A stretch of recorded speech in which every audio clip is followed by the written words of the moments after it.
महागाईमुळे सर्वसामान्यांच्या खिशाला पुन्हा एकदा झळ बसले। देशातील घाऊक महागाई एप्रिल महिन्यात एकूण 8.30% पोहोचली। गेल्या 42 महिन्यातला हा उच्चांक ठरला। मार्च महिन्यात घाऊक महागाईचा दर हा 3.88% होता। इंधन आणि अन्नधान्य आणि कच्च्या मालाच्या वाढलेल्या किमतींमुळे महागाईत मोठी वाढ झाल्याचं सांगितलं जात आहे। महागाईचा आणखी एक फटका सर्वसामान्यांना बसला। आजपासून दुधाच्या दरात वाढ झाली।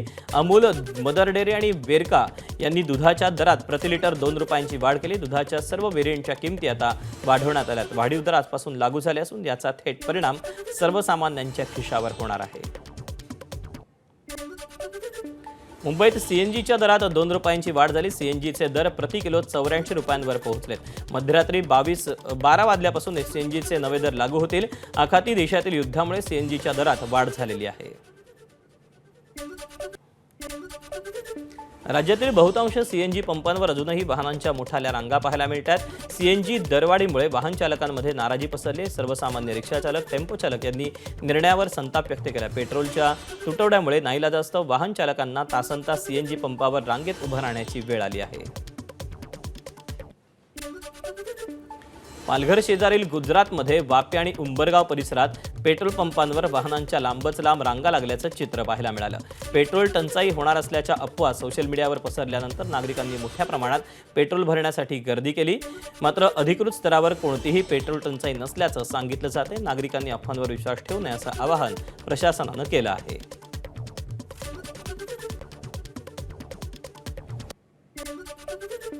नाशिक जिल्ह्यात अनेक ठिकाणी मोठ्या प्रमाणावर इंधनाचा तुटवडा भासतोय। अनेक पंप रिकामे असल्यानं वाहनधारकांना मोठ्या अडचणींचा सामना करावा लागतोय। विशेष म्हणजे मराठवाडा, उत्तर महाराष्ट्रासह राज्यातील बहुतेक जिल्ह्यात इंधन पुरवठा करणाऱ्या प्रमुख 3ही कंपन्या हाकेच्या अंतरावर आहेत। मात्र तरीही मनमाडमध्ये इंधनाचा तुटवडा जाणवतोय। देशांतर्गत साखरेचा पुरवठा सुरळीत राखण्यासाठी केंद्र सरकारनं महत्त्वपूर्ण निर्णय घेतला। साखरेच्या निर्यातीवर केंद्र सरकारनं तातडीची बंदी लागू केली। यामध्ये कच्ची साखर, पांढरी साखर, शुद्ध साखर यांचा समावेश आहे। 30 सप्टेंबर 2026 पर्यंत किंवा पुढील आदेश येईपर्यंत साखर निर्यातीवर बंदी लागू असेल। देशांतर्गत बाजारपेठेत साखरेच्या किमतींवरचा दबाव वाढतोय, त्यामुळे साखरेच्या निर्यातीवर निर्बंध घालून देशांतर्गत साखरेचा पुरवठा सुधारेल आणि किमती नियंत्रणात राहतील, यासाठी हा निर्णय घेण्यात आलेला आहे। केंद्र सरकारनं साखर निर्यातीवर बंदी घातली, याचा सगळ्यात जास्त फटका साखर कारखानदारांना बसतोय, असं मत साखर उद्योगातील तज्ज्ञांनी व्यक्त केलं। कायद्यानुसार शेतकऱ्यांना एफआरपी द्यावीच लागेल, त्यामुळे या निर्णयाचा शेतकऱ्यांना फारसा तोटा झालेला नाही, असं देखील तज्ज्ञांचं म्हणणं आहे।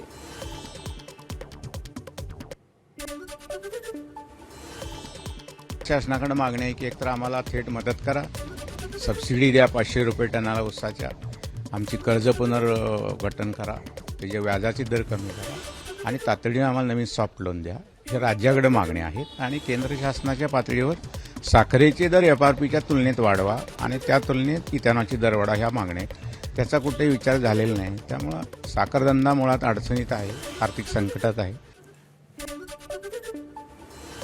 साखर निर्यात बंदीच्या निर्णयावर स्वाभिमानी शेतकरी संघटनेचे नेते राजू शेट्टींनी जोरदार टीका केली। सरकार स्वतः साखरेचे भाव वाढू देत नाही आणि परदेशात निर्यातही करू देत नसल्याचा आरोप राजू शेट्टी यांनी केला। मग सरकार जर का साखरेची एमएसपी वाढवणार नसेल,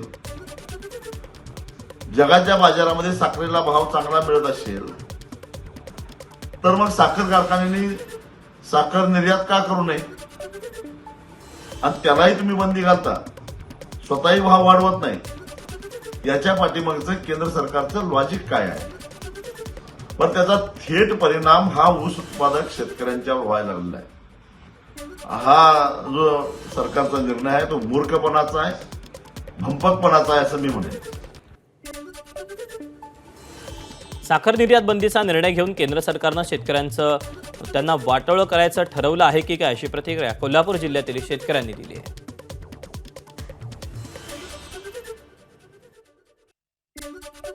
केंद्र सरकारनं साखर निर्यात बंदीचं धोरण ठरवलं, यामुळं कारखानदारी आणि शेतकरी निश्चितपणानं उद्ध्वस्त होणार आहे।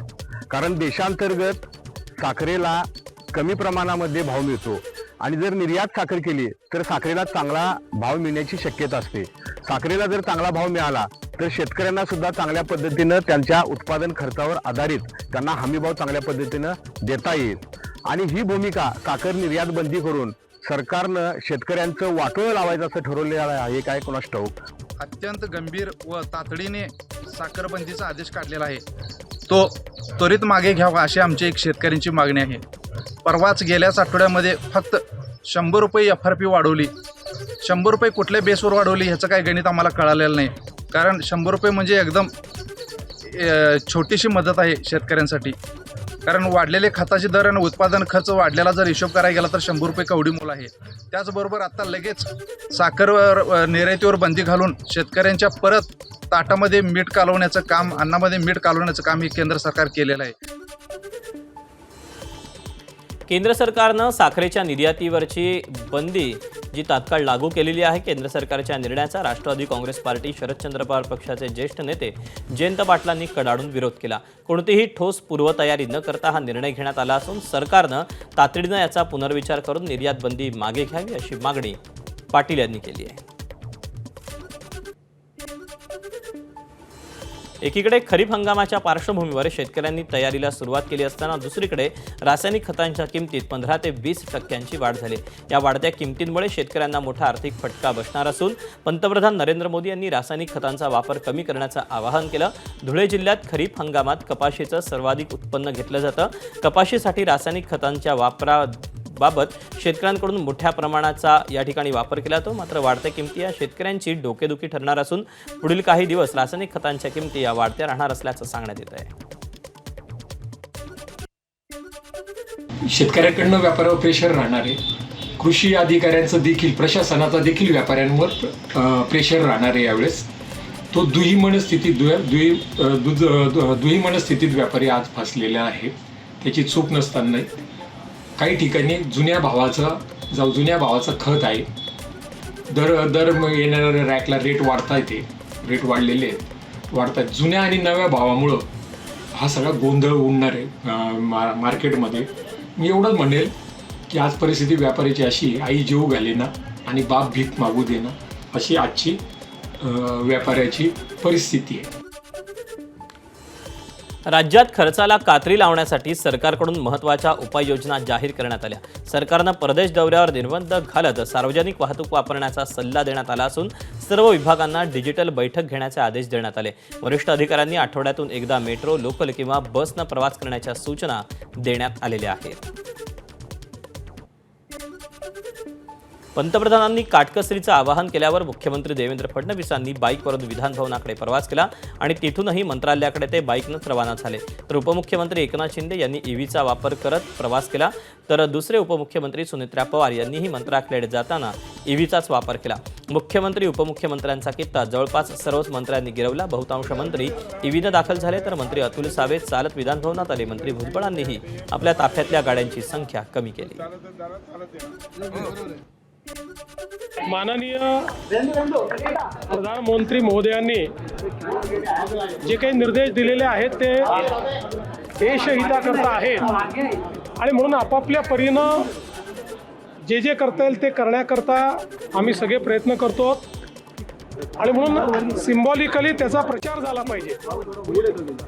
आणि जेव्हा राज्यातले नेते मंडळी अशा प्रकारे प्रचार करतात तर ते लोकांपर्यंत पोहोचतं. म्हणून मी आज या ठिकाणी मोटरसायकलने आलेलो आहे. आम्ही आता आमचे कॉन्व्हॉय देखील सगळ्यांचे कमी केलेले आहेत. सगळ्यांचे जे काही परदेश प्रवास आहेत ते देखील आम्ही आता सगळ्यांचे रद्द केलेले आहेत.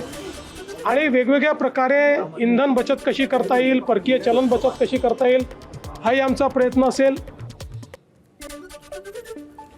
मुख्यमंत्र्यांच्या रॉयल एंट्रीवरून आता विरोधकांनी टीका टिप्पणीला सुरुवात केली. मुख्यमंत्र्यांनी चालवलेल्या बुलेटची PUC देखील संपली असल्याचं काँग्रेसनं समोर आणलं. काँग्रेसच्या मुंबई अध्यक्षा आणि खासदार वर्षा गायकवाडांनी मुख्यमंत्र्यांच्या बाईकबद्दल ट्विट करत हा आरोप केला. वर्षा गायकवाड यांनी मुख्यमंत्र्यांच्या या उपक्रमातील चूक शोधून काढली.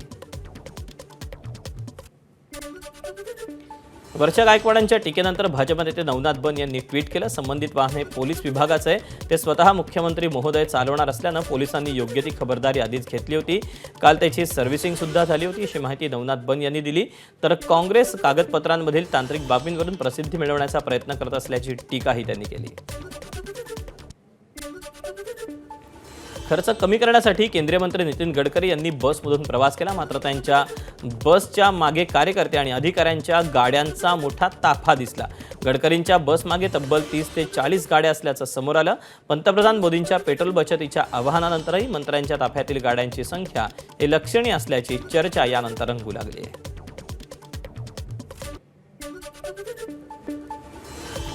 पुण्याच्या दौंड तालुक्यात राहू परिसरात वादळी वाऱ्यामुळे मोठ्या प्रमाणात नुकसान झालंय.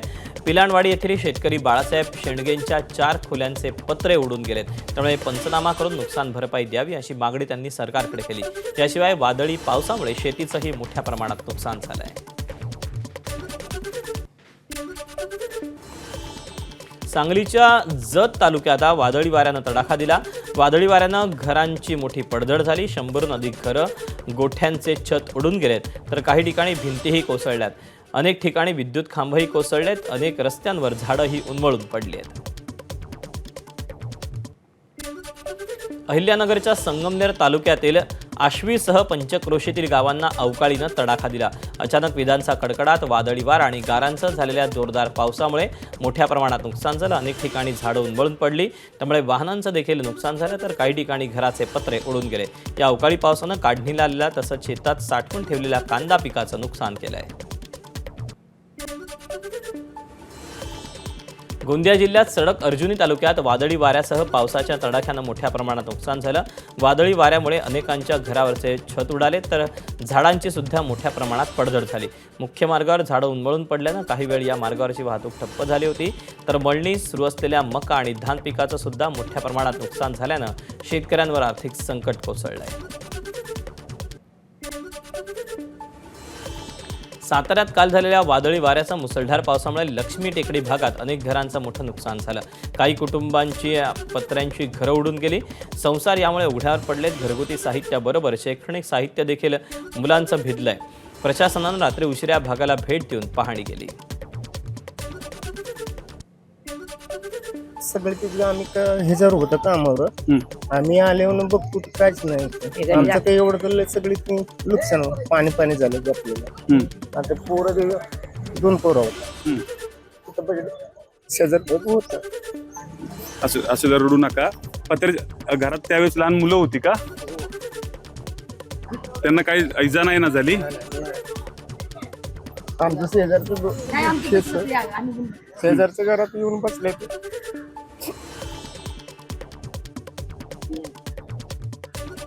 असू द्या. प्रशासनाकडनं काय मदत आतापर्यंत झाली का? पाहणी करून गेलेत का? बघून गेले ते नुसतं करते म्हणते, ते कधी करते का नाही. काय मागणी काय आहे तुमची? आपलं कसं होतं तसं करून दिलं तर चांगलं होईल, तेवढंच मान्य आहे. उत्तर प्रदेशातील 30 जिल्ह्यांमध्ये अवकाळी पाऊस आणि वादळी वाऱ्यामुळे 101 जणांचा मृत्यू झाला. प्रयागराजमध्ये सर्वाधिक 21, भदोईमध्ये 18 जणांचा मृत्यू झाला. या भीषण वादळामुळे जिल्ह्याच्या विविध भागांमध्ये झाडं आणि विजेचे खांब कोसळले. भदोईमध्ये अनेक ठिकाणी झाडं कोसळण्याच्या घटना घडल्या, तर मुख्यमंत्री योगी आदित्यनाथ यांनी 24 तासात मदत देण्याचे आदेश दिले, तर अधिकाऱ्यांना परिस्थितीवर लक्ष ठेवण्याचे आदेशही दिले आहेत. जळगाव महापालिकेच्या महासभेत एसी बंद झाल्यानं नगरसेवक अधिकारी घामाघूम झाले. 45 अंश तापमानात एसी बंद असल्यानं नगरसेवक आणि अधिकाऱ्यांचे हाल झाले. तर सभागृहातील प्रचंड उकाड्यामुळे काही ज्येष्ठ नगरसेवक महासभा अर्धवट सोडून निघून गेले. महासभा सुरू असताना रुमाल फाईलनं हवा घेण्याची वेळ अधिकारी आणि नगरसेवकांवर आली होती. रायगड जिल्ह्यात पाणी टंचाईची स्थिती मागील वर्षीच्या तुलनेत खूपच गंभीर होत चालली आहे. टंचाईग्रस्त गावांच्या संख्येत कमालीची वाढ झाली असून पुन्हा टँकर वाढवण्याची वेळ प्रशासनावर आली. जिल्ह्यात सध्या 60 टँकरनं 62 गाव आणि 220 वाड्यांना पाणी पुरवठा केला जातो. यावर्षी आत्तापर्यंत 1 लाखाहून अधिक नागरिकांना पाणी टंचाईची झळ बसली. त्यामुळे शासनाकडून राबवल्या जाणाऱ्या पाणी पुरवठा योजना आणि टंचाई निवारणार्थ केल्या जाणाऱ्या उपाययोजनांवर प्रश्नचिन्ह निर्माण झालं आहे. नीट पेपरफुटी चौकशी दरम्यान सीबीआयच्या हाती डिजिटल पुरावे लागले. शुभम खैरनारकडून आधी हरियाणात त्यानंतर सीकरमध्ये पेपर पोहोचल्याचं आता पुराव्यातून स्पष्ट होतंय. राजस्थानच्या सीकरहून सोशल मीडियावर नीट पेपर इतर राज्यात पाठवण्यात आला. भाजप युवा मोर्चा नेता दिनेशनं हरियाणातून पेपर विकत घेऊन 10 विद्यार्थ्यांना विकल्याची माहिती समोर आली. सीबीआयनं आतापर्यंत या प्रकरणी 5 जणांना अटक केली असून त्यांची चौकशी सुरू आहे. नीट पेपरफुटी प्रकरणातील संशयित आरोपी शुभम खैरनारबाबत अनेक महत्त्वाच्या माहिती समोर येत आहेत. शुभम खैरनार हा वैद्यकीय प्रवेश आणि मार्गदर्शन केंद्र चालवत होता. या केंद्रातून तो अनेक विद्यार्थ्यांना वैद्यकीय मार्गदर्शन केंद्रातून प्रवेश मिळवून देत होता. ही प्रवेश प्रक्रिया तो नेमकी कशी चालवत होता याचा तपास केला जातोय. दरम्यान शुभम खैरनार याच्या कार्यालयात नेमकं काय कामकाज सुरू होतं यातून देखील अनेक नीट पेपरफुटी प्रकरणातील महत्त्वाचे खुलासे होणार असल्याची शक्यता वर्तवली जाते. नीटचा पेपर कसा फुटला? नाशिक, पुणे, अहिल्यानगर, लातूर, ठाणे कनेक्शन समोर येत असतानाच धक्कादायक माहिती समोर येते. नीटचा पेपर नाशिक किंवा अन्य दुसरीकडे फुटला नसून तो चक्क नीट परीक्षा घेणाऱ्या NTA ऑफिसमधूनच फुटला असल्याचा संशय व्यक्त केला जातोय. तपास यंत्रणा आता या दिशेनं तपासाची सूत्र फिरवत आहेत. नीटच्या पेपरफुटी प्रकरणात एक नवा ट्विस्ट समोर आला. आरोपी शुभमनं करिअर काउन्सिलच्या नावानं विद्यार्थ्यांचं सर्कल तयार केलं. वैद्यकीय शिक्षण घेणाऱ्या तसंच वैद्यकीय शिक्षणासाठी प्रयत्न करणाऱ्या विद्यार्थ्यांना मार्गदर्शन करण्यास सुरुवात केली. सोशल मीडियावरून फोनद्वारे ऑनलाईन स्वरूपात त्यांना मार्गदर्शनासह परीक्षांचं, महाविद्यालयांचे अर्ज भरणं किंबहुना प्रवेशाबाबतची कार्यवाहीचा उद्योग सुरू केला. परराज्यातील विद्यार्थ्यांपर्यंतचं नेटवर्क तयार झाल्यानं आरोपीनं हे कृत्य केल्याचं प्राथमिक तपासातून समोर आलं आहे.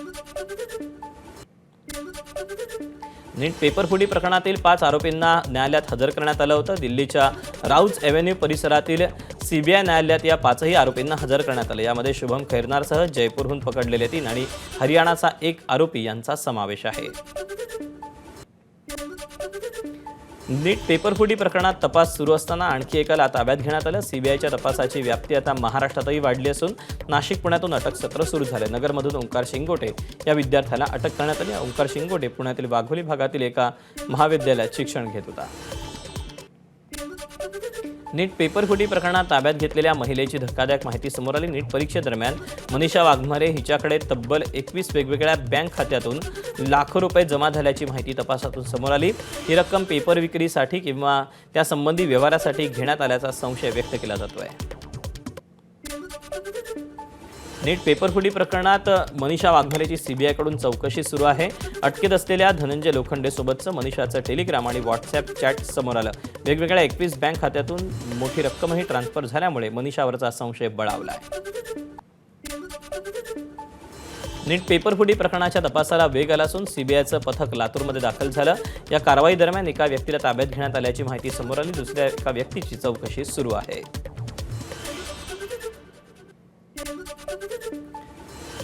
नीट पेपरफुटी प्रकरणामुळे देशभरातील 26 लाख विद्यार्थ्यांना मोठा धक्का बसला. NTAनं रिनीट घेण्याचा निर्णय जाहीर केला. पुन्हा अर्ज भरण्याची गरज नसल्याचं ट्विट यावेळेला प्रशासनानं केलंय. मात्र या विद्यार्थ्यांनी भरलेल्या 1700 रुपयांच्या फीचा परतावा कोणाला मिळणार हा प्रश्न निर्माण झाला आहे. लवकरात लवकर आम्हाला री एक्झामची डेट मिळावी आणि पैसे पण मिळाले पाहिजे. कारण खूप सारे जे आहेत शेतकऱ्यांची मुलं आहेत, लेबर्सचे मुलं आहेत, जे पॅरेंट्स खूप मेहनत करतात आणि आपल्या लेकरांना शिकवतात, तर त्यांची फीस पण व्यवस्थित परत मिळाली पाहिजे. तर मी एक सर्वसामान्य शेतकऱ्याचा मुलगा आहे. हे सरकारसाठी 1800 रुपये खूप लहान रक्कम आहे, पण माझ्यासाठी खूप मोठी रक्कम आहे. कारण माझ्या बाबांनी खूप कष्ट करून, खूप मेहनत करून, रक्ताचं पाणी करून मला इथे शिकवायला पाठवलं आहे. पण हे 1800 रुपये माझ्यासाठी खूप मोठी रक्कम आहे. नीट घोटाळ्यावरून संभाजीनगरमध्ये शनल स्टुडंट युनियन ऑफ इंडिया आक्रमक झाल्याचं पाहायला मिळालं. शनल स्टुडंट युनियन ऑफ इंडियातर्फे क्रांती चौकात निदर्शनं करण्यात आली. केंद्र आणि राज्य सरकारमधील शिक्षण मंत्र्यांच्या राजीनाम्याची मागणीही करण्यात आली. या आंदोलनात खासदार कल्याण काळे देखील सहभागी झाले होते. महिला आयोगाच्या माजी अध्यक्षा रुपाली चाकणकरांची ईडी चौकशी सुरू आहे.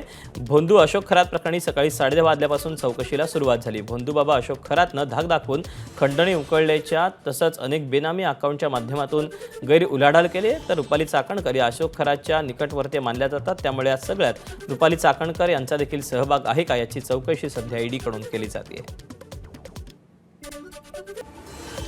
आळंदी परिसरात एका महिलेला घरात घुसवून मारहाण करत सामूहिक लैंगिक अत्याचार केल्याचा धक्कादायक प्रकार घडला. या प्रकरणी दिघे पोलीस ठाण्यात 7 जणांविरुद्ध गुन्हा दाखल करण्यात आला. पीडित महिलेच्या तक्रारीनुसार आरोपींनी 7 एप्रिलला घरात घुसून गळ्यातलं मंगळसूत्र हिसकावलं. त्यानंतर जबरदस्तीनं लैंगिक अत्याचार केला. 4 ते 5 महिन्यांपूर्वी आरोपी पीडितेच्या घरी आले होते. त्यावेळीही जबरदस्तीनं शारीरिक छळ केल्याचा आरोप करण्यात आलेला आहे. बुलढाण्याच्या शेगावमध्ये एका प्रसिद्ध हॉटेलमध्ये महिला कर्मचाऱ्यावर अत्याचार केल्याची घटना घडली. हॉटेल मालकानं महिला कर्मचाऱ्याचे अश्लील फोटो काढून ते व्हायरल करण्याची धमकी देत महिलेवर अत्याचार करून जातीवाचक शिवीगाळ केल्याची माहिती समोर आली. या प्रकरणी पीडित महिलेच्या तक्रारीवरून शेगाव पोलिसांनी हॉटेल मालक ज्ञानेश्वर लिप्तेवर गुन्हा दाखल करून अटक केली आहे. भारतीय न्याय संहिता तसेच RW 31 W1 1231R S32 VA अनुसूचित जाती जमाती प्रतिबंधक कायद्यानुसार गुन्हा दाखल झालेला असून यातील आरोपी अटकेत आहे. पुण्यातील हडपसरमधील काळे पडल परिसरात आईच्या प्रियकराची मुलीच्या प्रियकरानं हत्या केल्याचा प्रकार उघडकीस आला. या घटनेप्रकरणी सराईत गुन्हेगारासह 6 जणांना अटक केली. प्रेमसंबंध तोडण्यासाठी तरुणीच्या आईच्या प्रियकरानं दबाव टाकला होता. त्यातून हत्या करण्यात आली. हत्येप्रकरणी तरुणीच्या प्रियकरासह साथीदारांना पोलिसांनी अटक केली. वसई किल्ला परिसरात मैत्रीच्या कारणावरून 21 वर्षीय तरुणीवर चाकूनं हल्ला झाल्याची धक्कादायक घटना बुधवारी घडली. या प्रकरणी वसई पोलिसांनी आरोपीच्या विरोधात हत्येच्या प्रयत्नाचा गुन्हा दाखल करून त्याला अटक केली. नागपुरात अनोळखी तरुणाला लिफ्ट देणं दुचाकीस्वाराला महागात पडलं. लिफ्ट मागणाऱ्या तरुणानं चाकूचा धाक दाखवून 30,000ची लूट केली. हुडकेश्वर पोलिसांनी अवघ्या 12 तासात मुख्य आरोपीला अटक केली असून शेख रेहान असं आरोपीचं नाव आहे. आगामी सिंहस्थ कुंभमेळ्याच्या बोधचिन्हाचं मुंबईत मुख्यमंत्री देवेंद्र फडणवीसांच्या हस्ते अनावरण करण्यात आलं. मात्र यावर आता काही साधू महंतांकडून नाराजी व्यक्त होते. बोधचिन्हावर केवळ शैव पंथ्यांचं प्रतीक आहे, विष्णूचं प्रतीक नाही.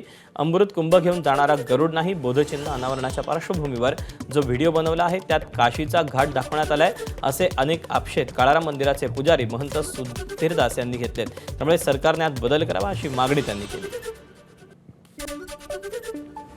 कुंभमेळा बोधचिन्हामध्ये धनुष्यबाणाचा समावेश व्हावा अशी मागणी शिवसेना धर्मवीर आध्यात्मिक सेनेचे अध्यक्ष अक्षय महाराज भोसलेंनी केली.